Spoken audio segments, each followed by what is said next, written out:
Soddomii lama gidduutti dorgomamaa kan jiru waancaan kilaboota addunyaa. Kilaboota 16 falmii mo'atanii darbuudhaaf darban adda baaseera. Taphoota gulaalli ramaddii xumuraa kaleessa kan goolabee waltajjichi. Manchester City fi Juventus ramaddii 7ffaa jala, Real Madrid fi Al Hilal ramaddii xumuraa 8ffaa jala gara marsaa itti dabarseera. Namoota 54,320 irratti Juventus waliin kan taphate Manchester Cityn goolii 5-2tiin Juventus injifateera. Kilaboota 16 tapha mo'atanii darbuudhaaf qaqqaban keessa tapha sadirraa qabxii 9 guutuu argachuu kan danda'e Manchester Cityn Doku dabalatee Haaland, Foden fi Savinho irraa gooliiwwan injifannoo argateera. Tapha jalqabaa kaleessa Citytiin kan injifatame Juventus ammoo Koopmeenersii fi Vlahovic irraa gooliiwwan injifatamuu jalaa isa hin baraarre taphichaatiin argateera.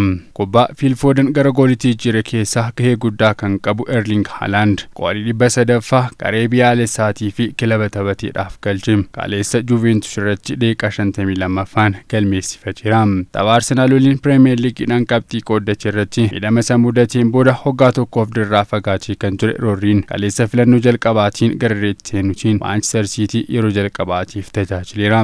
Qabxii 9 ramaddii 7ffaarraa tokkoffaan kan darbe Manchester Citynis taphoota darbuutiin kilaba guddicha Saudi Arabiyaa Al Hilal waliin ni taphata.